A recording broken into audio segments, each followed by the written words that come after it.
Olá, meu nome é Andréia, eu sou advogada. Estamos iniciando um projeto, o Júris e Vida, que ele tem por finalidade um diálogo, um bate-papo entre um advogado, um profissional do direito e um profissional de uma outra área, que consiste numa troca entre o direito e a experiência deste outro profissional para levar a informação para o público.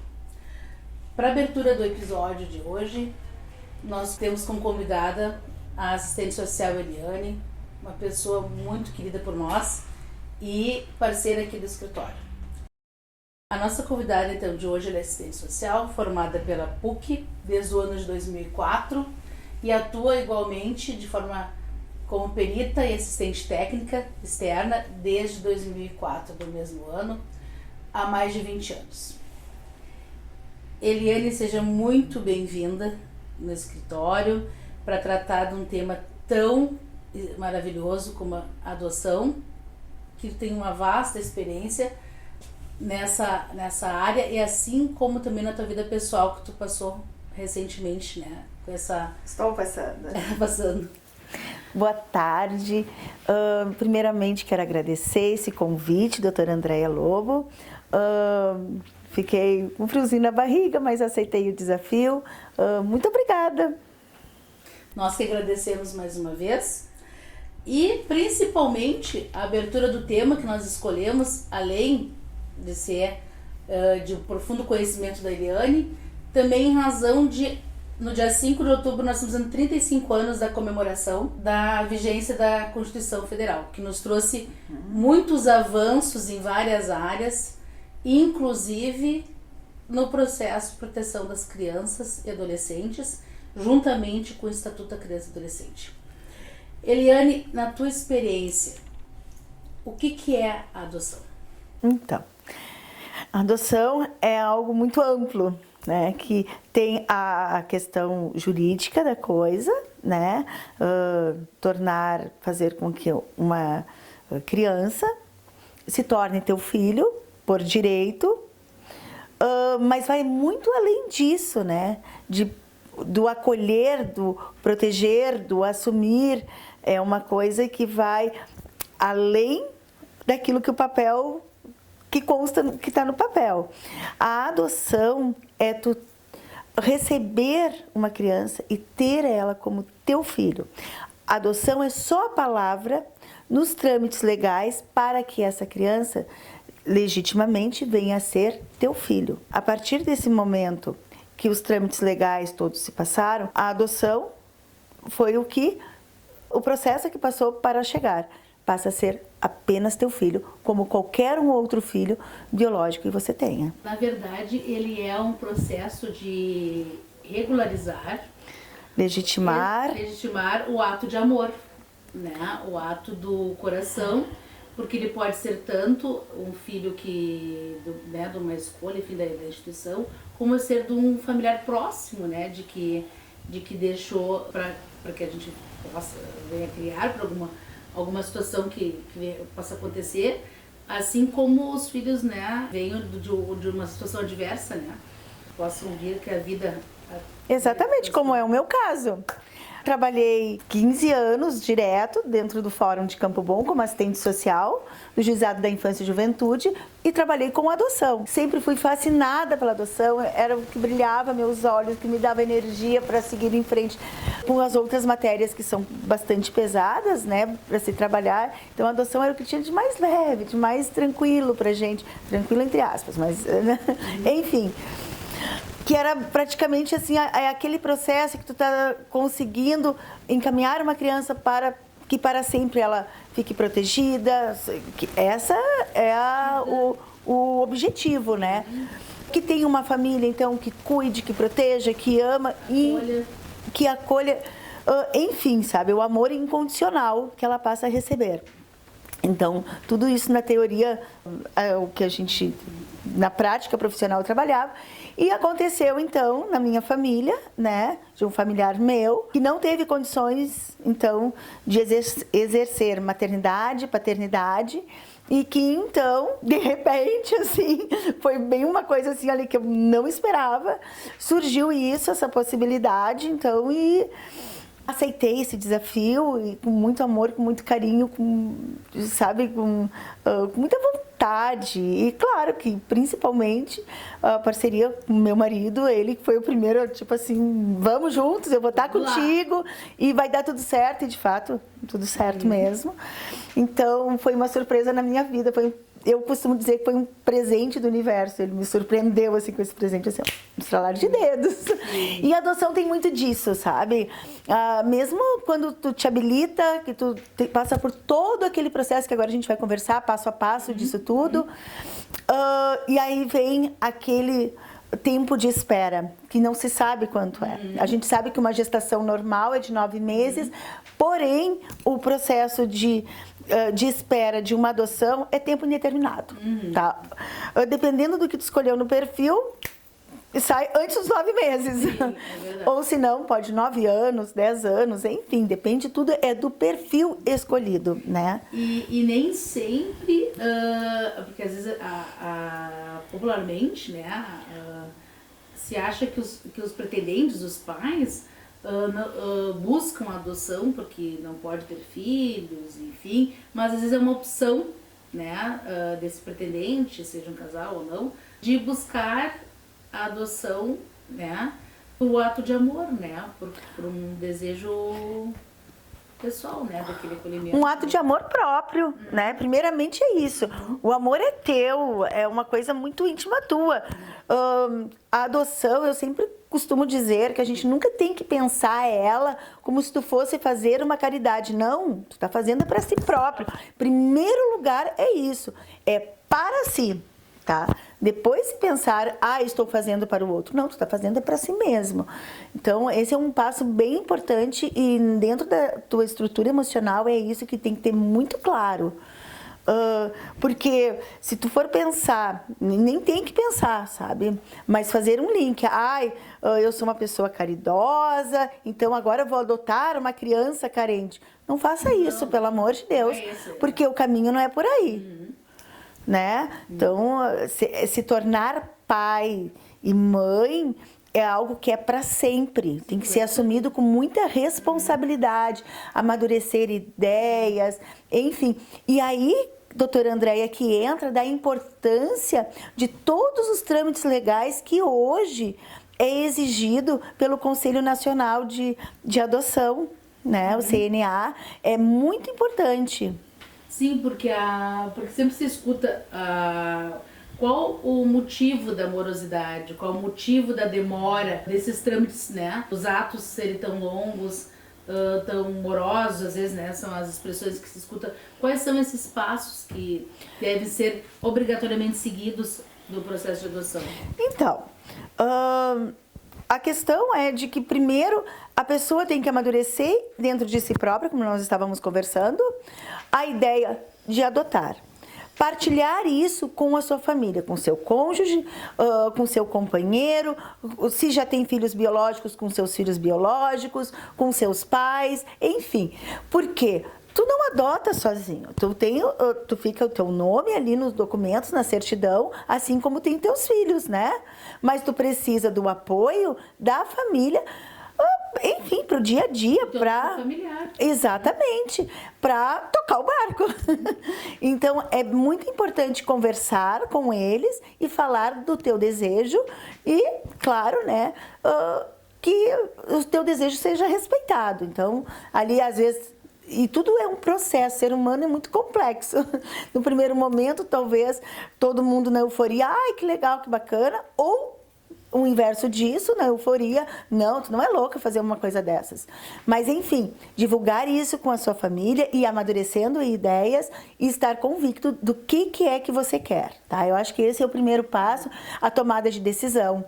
O segundo passo, procurar a vara da infância e juventude da cidade onde reside e buscar a lista de documentos que é exigido para fazer a habilitação para adoção. Esses documentos, a lista também consta no site do Tribunal de Justiça do Rio Grande do Sul e de outros estados também, então é bem fácil o acesso.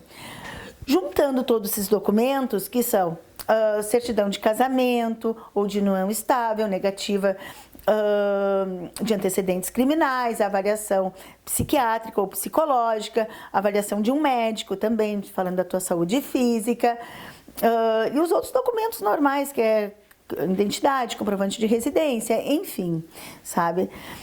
Então ali está a lista direito completinha ali do que é necessário, tendo todos esses documentos em mãos, que também demora um tempo para você juntar tudo isso, né? Para reunir, então, né, os documentos, vai até... Às vezes, nem sempre consegue, né, ter acesso a certidões, né, tão rápido. Ou algumas coisas consegue tirar pela internet, né? Sim, mas às vezes leva... Se outras comarcas, às vezes a certidão de nascimento, casamento, enfim, às vezes pode levar 1-2 dias, né, para vir. Enfim, as avaliações psicológicas e psiquiátricas às vezes são os documentos mais demorados que se tem, porque alguns profissionais querem fazer 2, 3 encontros para depois poder dar um laudo, porque é muito sério esse laudo, né? É de grande responsabilidade para o profissional. Então, se é um médico que já te conhece, fica mais fácil dele te dar um atestado, mas outros... cada um tem uma forma de trabalhar e tem que ser respeitada. Enfim, a partir daí, então, junta todos esses documentos, vai até o fórum da sua cidade, protocola. E eu sempre oriento, todos os documentos, tire uma cópia, fica com você, e a outra entrega lá no fórum. Protocola, e então... começa toda uma outra fase, né? Que daí... geralmente esse processo, então, vai ser avaliado pelo juiz, com vistas ao Ministério Público, retorna e é encaminhado para quem? Para a assistente social elaborar, então, o estudo social. E o Ministério Público, ele vai ser o fiscal da lei, né? Porque envolve o interesse de menor. Exatamente. Então, ele sempre vai averiguar a veracidade de documentos, se algum ficar alguma... Exato. Exatamente isso. Quando o laudo vem para assistente social para realizar o estudo social, então, eu costumava, quando eu trabalhava no Fórum de Campo Bom, então eu fazia uma visita domiciliar na casa. Às vezes eu fazia a primeira visita, às vezes eu chamava eles, fazia a primeira entrevista para depois fazer a visita. Então, depende da situação, a gente escolhe na hora. Mas, enfim, para mim é muito importante fazer a entrevista com os pretendentes, entrevista individual, entrevista com o casal junto, enfim, e fazer a visita, saber como é que se dá em loco a vida daqueles dois indivíduos. A organização que eles estão. Exatamente, rotina, sabe? Para receber, né, essa criança, esse adolescente, né, para se inserir nessa rotina. E eu sempre disse que a organização deles, a gente não busca que seja o luxo, sabe? Sim, claro. Que possa ter o guarda-roupa de caixinha de maçã. Eu sempre disse isso. Sabe aquelas caixinhas de maçã, que a madeira é clarinha ali, dá uma lixadinha, monta o guarda-roupa, mas que tenha tudo organizado. Porque isso faz bem para a criança, para qualquer pessoa. Ter um ambiente adequado para essa criança viver. Tá? A organização é do dia a dia, né? Exatamente. A escola, a daí vem com os pais, né? As tarefas depois que vão ter, a rotina com a família, enfim. Essa que eu acho que é o mais importante, que é esse vínculo, né? Que tá se criando, isso é uma construção, né? Isso é um processo construtivo, que daí entra lá numa outra etapa, que é a etapa da convivência da criança com a família. Mas no processo da habilitação, então a gente vai ali orientando, e aí, claro que todas as vezes que eu tenho os contatos com eles, a gente vai passando informação, vai preparando eles para esse grande desafio, que é se tornar pai e mãe. Porque o que acontece? Tu tem uma criança e tu tem um homem ou uma mulher, né? Enfim, então tu vai tornar aquela criança um filho, e esse é muito o papel do assistente social, dar esse suporte, o suporte necessário. Tu vai tornar aquela pessoa uma mãe, a outra pessoa um pai. Tá? Duas mães, dois pais, né? Duas mães, independente da configuração familiar, tá? Se é um casal homoafetivo, se é um casal hétero, não importa, são pessoas. Não há nenhuma proibição, né, de orientação sexual na adoção, distinção, né? não. Né? Qualquer pessoa de qualquer orientação sexual pode sim se habilitar e ser pretendente de pais através da adoção. Enfim, então, tu tornar aquilo, formar essa família, pai, mãe, filho, ou que sejam 2 pais, um filho, 2 mães, um filho, enfim. Essa dinâmica aí se faz necessário um apoio de profissionais, entre eles a assistente social ou assistente social, para auxiliá-los no passo a passo desta adaptação, dessa nova página da vida deles, né? E concretizar esta união, fazer com que se enxergue no mundo do outro com a maior naturalidade. Pai, mãe, filhos. Mãe e filhos, pai e filhos, sabe? Então, e o trabalho, como nós estávamos conversando antes, do assistente social, tu sabe quando inicia, né? Na maioria das vezes, ali quando tu está habilitando, o assistente social entra na vida dessas pessoas quando está ali iniciando a habilitação. Agora, te digo com a maior naturalidade e propriedade de que nem sempre finaliza o processo quando está concluído o processo de adoção. Durante o meu período de trabalho no Fórum de Campo Bom, as crianças já estavam na adolescência, tinham sido adotados lá pequenos, na primeira infância, na segunda infância, mas eu ainda continuava dando um suporte para eles, um apoio, e até hoje ainda toca meu telefone, Eliane, olha só, está acontecendo tal coisa, bababá. E a gente sempre troca uma ideia, sempre passa uma orientação, uma palavra que vai dar um conforto para eles, que vai trazer uma luz para agir naquele momento que é necessário, que alguma situação ocorreu. Pode, né, acontecer alguma insegurança, como os próprios pais biológicos, né? Às vezes acontece, principalmente quando vai ser pai biológico pela primeira vez, às vezes surgem dúvidas, né? Que é natural. Exatamente, né? exatamente. É um processo que tu está passando, que vão surgir dúvidas no dia a dia, em cada fase que está ocorrendo, que tu vai querer se confortar, né? Trocar alguma ideia para ver se está realmente conduzindo da melhor forma possível, né? Exatamente. Até para não haver marcas futuras, enfim, tanto pros pais como para aquela criança, aquele adolescente, que às vezes, muitas vezes já sofreu, né? Ou não, né? Dependendo da situação, alguma... Eu costumava dizer para os adotantes, enfim, que a vida é feita como um cordão cheio de nós, né? Então, cada vez que vai surgindo esses nós, e que tem a possibilidade de assistente social estar auxiliando a desatá-los, se torna uma corda mais fortalecida para seguir em frente e desatar os outros nós que vão vir.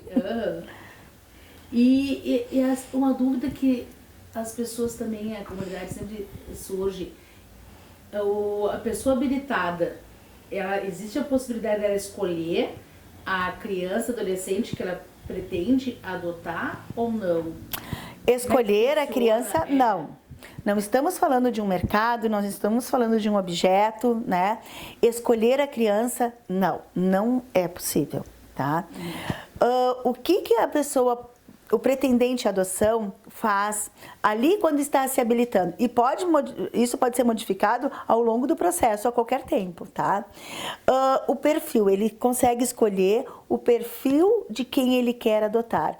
E isso a assistente social trabalha. Eu gostava muito de trabalhar essa questão do perfil, porque a gente tinha, ao mesmo tempo que tu vai orientando, tu vai estimulando também, dentro do perfil. O que acontece? O tempo de espera para uma criança chegar no processo de adoção, o pretendente ali que fica ansioso, aguardando, vai depender do perfil que ele escolheu da criança. Então, assim, quanto menor a idade da criança, maior o tempo de espera. Hoje, aqui no Brasil, se fala que as crianças aptas à adoção, que é até 6 anos, acima de 6 anos, já é bem mais rápido tu conseguir concretizar a adoção, né? Então, menor de 6 anos já tem uma fila bem maior. E aí que começa, né? Então, conforme o que tu vai cadastrando ali, que é o tempo que tu vai estar esperando. Tu pode escolher se tu quer menina, se tu quer menino, se tu quer irmãos, quantos irmãos tu queres? 1, 2, 3, quantos irmãos que tu aceita, né? Enfim, isso tu pode sim escolher. Agora, quando tu... O próprio tribunal, ele tem feito programas, né, para incentivar essa adoção de crianças acima de 6 anos, né? Sim, tem vários, enfim, tem muitas iniciativas nos últimos anos. O tribunal tem feito movimentos bem significativos e que tem auxiliado muito para diminuir o número de crianças aguardando os pretendentes à adoção. Né? Sim, até para que os pretendentes, às vezes, abrir assim, o leque, né, dos Exatamente. enfim, ter um outro olhar, né, para aquelas crianças acima de 6 anos, também com a possibilidade, né, do seu filho, seu parceiro ali, né? Então, esses projetos, essas iniciativas têm sido muito positivas, né, que o tribunal tem feito de forma anual, né? Sim, com certeza. Isso são os avanços, né? Que o tribunal tem contribuído muito para que diminui o número de crianças dentro dos abrigos. Quer dizer, supostamente, né, que entra, tem uma vaga ali sobrando, já vem outro. Enfim, mas é um outro contexto que não é o que nós estamos abordando agora. Mas o tempo de espera da criança, isso é uma coisa muito significativa. O tempo que ele fica institucionalizado. Isso vem, se a institucionalização da criança, quanto maior ela é, o risco de causar danos emocionais irreversíveis também, da mesma forma, eles aumentam.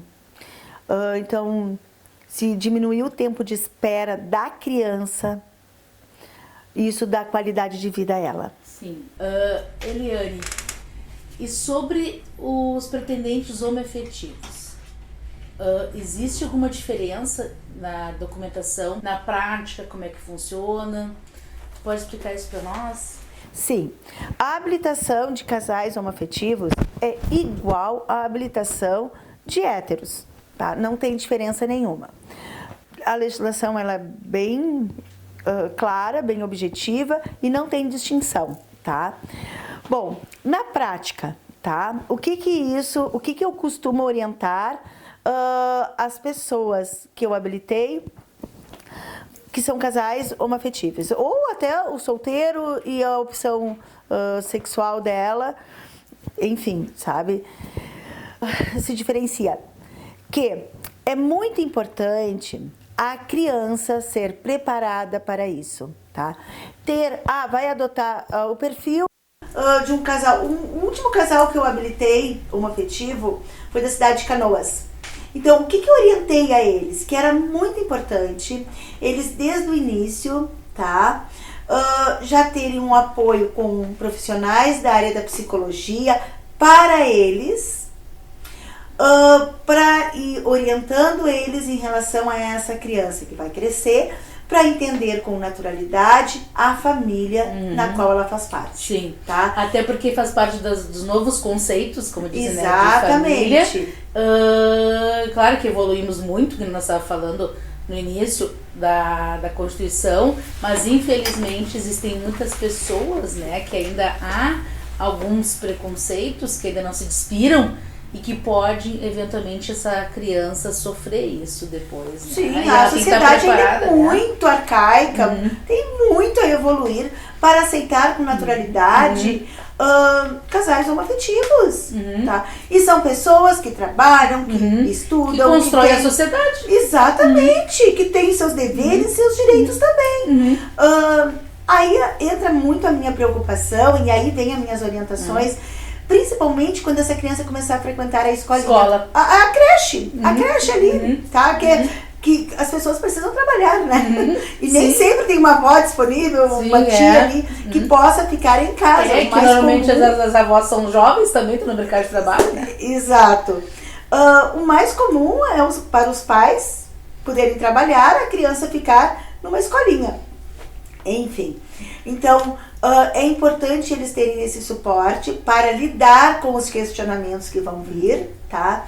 E para a criança também, quando chega numa determinada fase, já começar a ter o apoio de uma psicóloga, de um psicólogo, para entender por que a sua família é diferente e entender com naturalidade. Aí é o X da questão. Ela entender a família sendo uma família repleta de respeito, de amor, digna, de parceria, sabe? Que tem o mesmo objetivo, um cuidar do outro.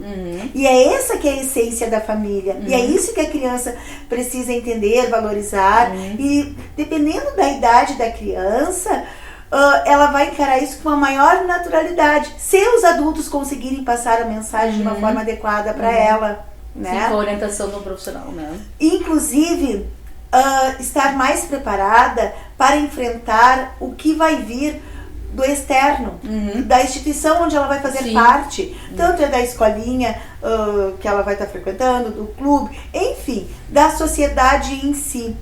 Fortalecendo o emocional dessa criança para lidar com essas diferenças é um dos caminhos para que cresça de uma forma saudável, assim como qualquer outra criança, tá? E Eliane, nesse contexto do Mas Andréia, externo, não te cortando, desculpa, mas eu quero te contar mais uma situação que muito me orgulho. Eu tive o prazer de trabalhar, claro que na época eu trabalhava ainda, foi meu primeiro estágio e único que eu fiz estágio curricular na minha época de formação acadêmica, e eu tive o prazer de auxiliar na primeira adoção homoafetiva do Rio Grande do Sul. Parabéns, né, pelo trabalho. Então, hoje, aquela criança que na época tinha 5 anos já é pai, eu sigo eles pelo Facebook, Instagram, mas enfim, foi bem desafiador. E te digo que naquela época, o juiz da Infância e Juventude de Porto Alegre ficou sabendo sim que se tratava de um casal homoafetivo, mas achou melhor que só um dos pais entrasse com pedido de adoção. O outro não. Era muito novo, isso foi em 2004. Sim, estava evoluindo ainda esse processo. Isso, era tudo muito diferente. E aí, esse casal, depois de uns 2 anos, eu acho, não lembro exatamente, viu que teve uma jurisprudência em Santa Catarina, onde 2 mulheres adotaram irmãs. E aí eles constituíram advogado, usaram aquela jurisprudência e entraram com um pedido para ser reconhecida a criança como a adoção de um casal homoafetivo. E foi reconhecida aí no Rio Grande do Sul. Nós tivemos a primeira identidade. Pioneiro. E o interessante disso, entrando na questão dos direitos adquiridos da criança, né? Sucessório, enfim, de patrimônio, que no decorrer do processo de adoção, onde já estava reconhecido ali o interesse do casal, um deles faleceu. Sim. Pode acontecer, né? Pode acontecer em qualquer família, ou hétero, homossexual, indiferente. Mas o direito dessa criança ficou garantido. Ficou garantido. Né? Então, a importância de tudo ficar legitimado, regulamentado, observado o regular processo. Exatamente, né? Exatamente. Eliane, e com relação à criança portadora de necessidade especial, como é que fica na prática essa procura? Então, hoje crianças portadoras de necessidade especial, sim, têm o direito de irem para o cadastro, né, do CNA. Lá, quando eu comecei a trabalhar na adoção, em 2004, as crianças, na minha época de estágio de abrigo, somente iam para a lista aquelas que tinham um laudo médico que eram saudáveis. Crianças com algum tipo de deficiência, criança com alguma síndrome, não eram cadastradas.